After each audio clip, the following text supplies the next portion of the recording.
নমস্কার। কাল তোমাদের সাথে শেয়ার করেছি পাপড়ি চাট করতে কি কি লাগে। আজ তোমাদের সাথে শেয়ার করব কেমন করে করলাম।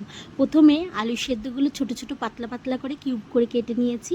তার মধ্যে দিয়ে দিলাম শসা কুচি পরিমাণ মতন, আর দিয়ে দিচ্ছি পেঁয়াজ কুচি পরিমাণ মতন, আর দিয়ে দিলাম এর মধ্যে ধনেপাতা কুচি, আর দেবো এর মধ্যে ছোলাটা আগের থেকে সিদ্ধ করে রেখেছি। অনেকে ছোলা সেদ্ধও দিতে পারো, অনেকে কাঁচাও দিতে পারো। তার মধ্যে দিয়ে দিলাম পরিমাণ মতন বিট লবণ, এটা পুরোটা স্বাদ অনুযায়ী দেবে।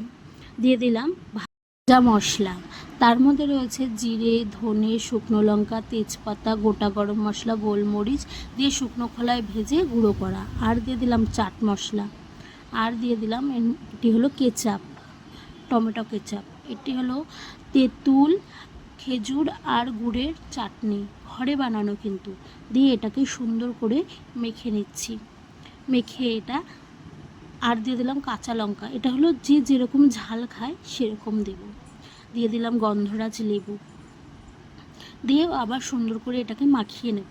এবার দইটাকে ভালো করে ফেটিয়ে নিতে হবে। তার মধ্যে ভাজা মশলা, চাট মশলা, সামান্য একটু লবণ দিয়ে সুন্দর করে ফেটিয়ে নিয়েছি। এবার পাপড়িগুলো একটি থালাতে সাজিয়ে নিয়েছি। যে আলুর মিশ্রণটা ছিল প্রত্যেকটি পাপড়ির উপরে যেন পড়ে সেরকমভাবে সাজিয়ে নেব। তার মধ্যে এবার দইটাও দিয়ে দেবো, ফেটানো দইটা যেন প্রত্যেকটা পাপড়ির উপরেই পড়ে। না, এইসব জিনিস না পড়লে কিন্তু ভালো লাগবে না। এরপরে দিয়ে দিলাম কেচাপ, দিয়ে দিলাম চিনে বাদাম ভাজা,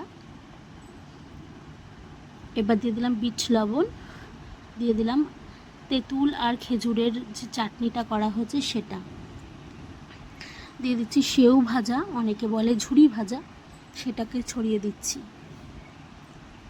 আর দিয়ে দেবো গন্ধরাজ লেবু। দিয়ে দেখো কেমন হয়েছে, খেতে কিন্তু অসাধারণ হয়েছে। ভালো লাগলে অবশ্যই কমেন্টে জানাতে ভুলো না। ধন্যবাদ।